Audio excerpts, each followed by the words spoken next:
saw you downtown. I started acting like a clown, just to see if you would notice me and maybe get you to laugh. I did get some attention from the girl right next to you. Then all my friends saw me fleeing for my life. 皆さんこんにちは、ルリコです。本日はハーレーダビッドソンブレイクアウトの試乗インプレッションをしていきたいと思います。はい、というわけで今回はこちらの2023年モデルのブレイクアウトを試乗させていただきます。去年ですね、私2022年モデルの同じくブレイクアウトも試乗させていただいたんですけど、私はちょっとブレイクアウトがすごく好きな車両でもあるので、その2022年モデルと2023年モデルの変化点も合わせてお伝えできればなと思います。はい、まずはブレイクアウトのスペックの紹介をしていきたいと思います。まずはこのエンジンですね。排気量が 1923cc、 2022年は 1868cc だったんですけども、今回 55cc アップになっております。エンジン形式がミルウォーキー8117に変更されております。最高出力が102馬力5020回転、こちら2022年式は94馬力ですね。で最大トルクは168ニュートンメーターです。こちら2022年は155ニュートンメーターですね。燃料タンクは 18.9 リッターになりました。これも2022年は 13.2 リッターだったので 5.7 リッターも容量がアップしております。金額は326万4800円からとなっております。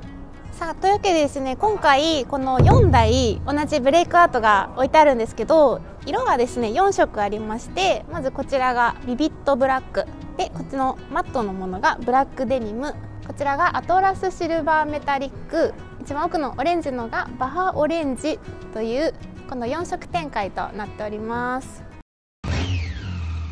はい、ここにね117って書いてあるんですけど、この大きくニョンと出たヘビーブリーザーというね、エアクリーナーって呼ばれてる部分ですけど、ここの部分がちょっと金属っぽくなっているので、多少の雨は平気みたいですけど、豪雨とかはやめてくださいっていうことですね。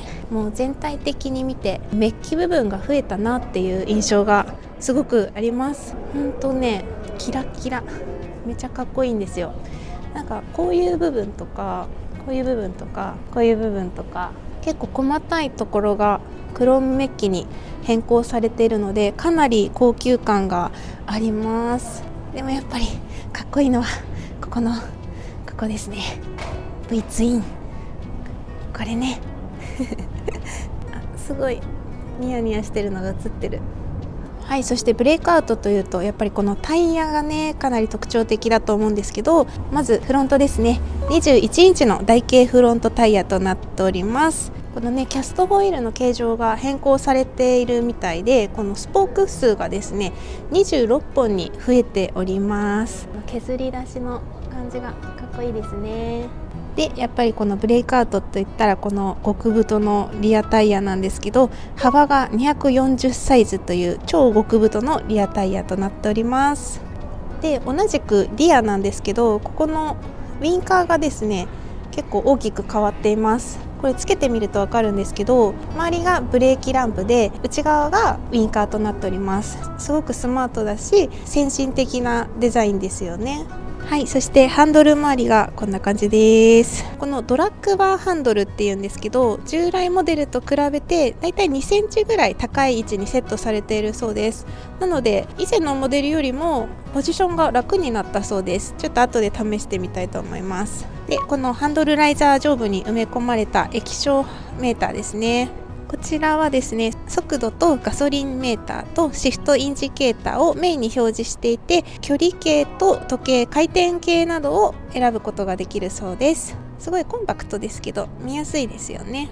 はい、でここを見ていただくとお分かりになるかと思うんですが、はい、なんと今回はクルーズコントロールがつきます。今回タンクも大きくなったので長距離ツーリングも行きやすくなってるんじゃないかなと思います。このねブレイクアウトっていうこれかっこいい。でガソリンの燃料の入れるところが前は確かこっちだったんですけど右側にずれております。はい、それではエンジンをかけてみましょう。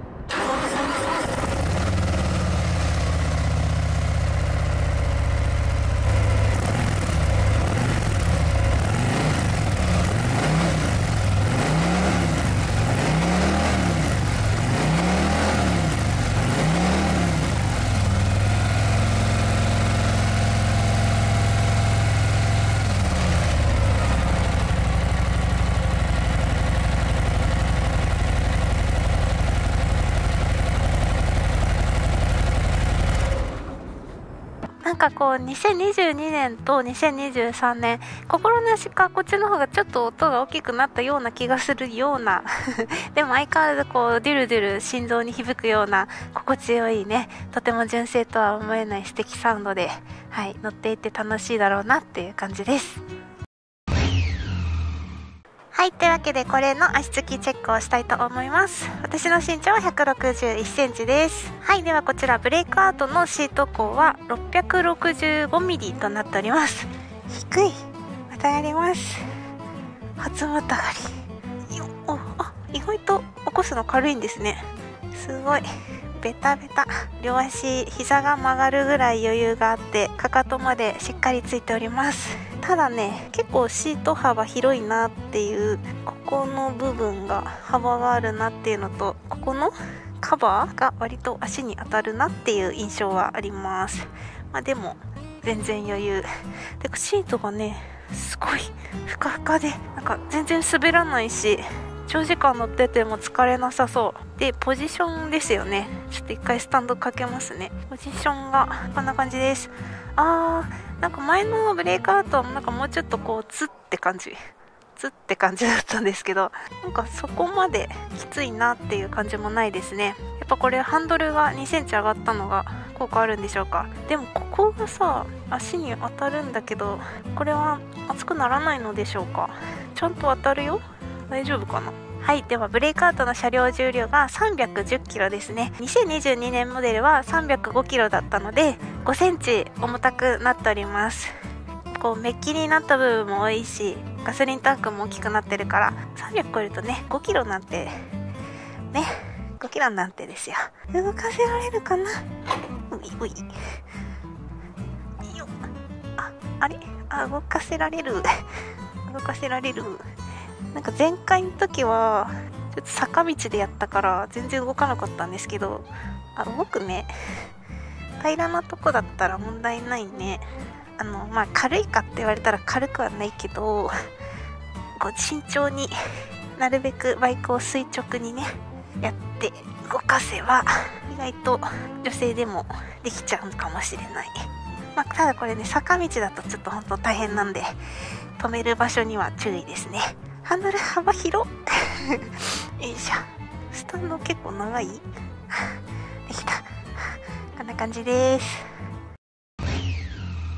はい、それでは試乗していきたいと思います。今日はですね、ハーレーダビッドソンさんのこの新ラインナップのご試乗会ということがあってですね、ヒルトン東京というお台場で試乗会が行われております。なのでお台場スタート。行ってきまーす。クラッチ重た。行くぜ。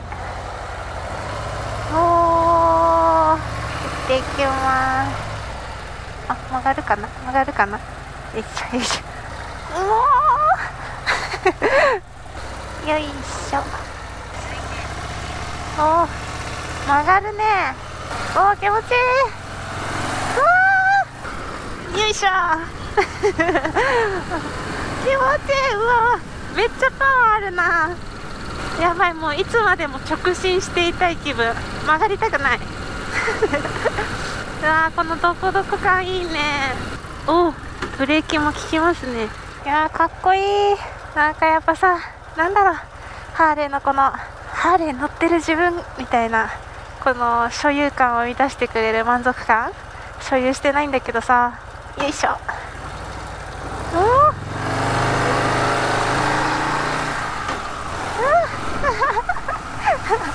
最高だね。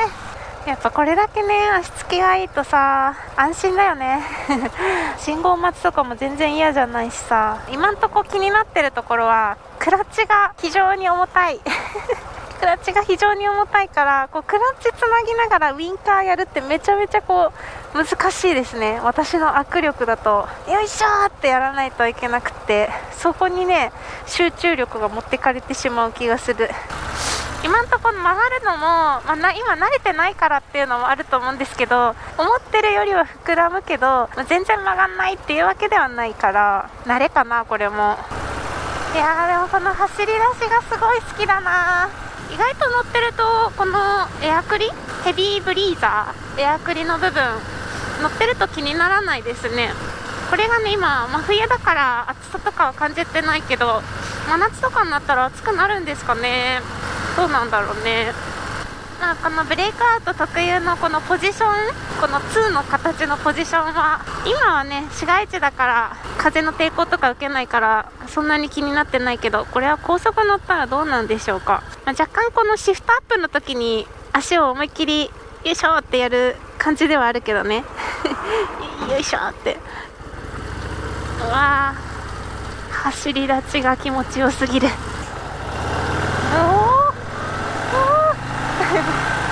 私これ一生走り出しでニヤニヤできる自信があるわ。はい、では高速道路入っていきます。 ETC はないのでオプション装備です。首都高とかだともう加速とかも全く問題ないもんね。全然上までシフトアップしなくて済むもん。なんかさ、ハーレーって海沿いを走るのもすごく気持ちいいけど、こういう都会を走るのもさ、なんか特別な気分だよね。今3速で60キロちょっと超えぐらいで、回転数が2480ですね。かなりゆったりとことこ走れます。もうね、無理してる感が全くないですし、疲れない大排気量は疲れない。で、風の抵抗なんですけど、今はね60キロぐらいしか出してないから、そんなに気にならないというか、この2のポジションでも全くね快適に走れております。これがね追い風とかだったら違うかもしれないけど。ではですね、今回ブレイクアウトに標準装備されているクルーズコントロール使いたいと思います。今クルーズコントロールマークがついたので、これでオレンジから緑に変わりましたね。はい、今これでアクセルひねらなくても速度保ってくれてます。おー、楽だ不思議、ハーレーなのにクルコンついてるの不思議快適でした。いやー気持ちいいな、最高だよ。やっぱ私ブレイクアウト好きだわ。見た目はさいかついんですけど、乗り心地もねめっちゃいいってわけでもないんですよ。そりゃ曲がりにくいですよ。曲がりにくいんだけど、その曲がりにくいのがいいというか、ちょっと扱いづらい方が面白みあるじゃないですか。私はねこのぐらいの曲がりにくいとか、ちょっとポジションがきついとか、そういう方がね面白いなと思ってます。高速も快適に走れました。はい、というわけで今回はですね、ハーレーダビッドソンブレイクアウトを試乗させていただきました。このね新しくなってまたねかっこよさを増したこのブレイクアウト、私は好きです。もともとね私クロームメッキとかそういうちょっとキラキラしてる車両大好きなので魅力を感じますよね。走り心地とかはとにかく発進のパワフルさっていうのが私はすごく楽しかったです。ぐんと加速してくれてね、とても車両がね300キロ超えだとは感じさせないぐらいのフッカルでね走り出してる感じいやー楽しいわ。どうしてもブレイクアウトってこういうタイヤも太いし、ハンドルもこんな幅広だし、曲がりにくいんじゃないかって思われる方とかね、重たいからね女性の方だとなかなかうまく乗れないんじゃないかって思われる方多いと思うんですけど、乗ってしまえば普通に乗れちゃいます。多少ね曲がったりするのに慣れは必要だと思うんですけど、意外とね1時間ぐらい乗ってれば曲がり方なんとなく分かってきたので、そんなに気にならないです。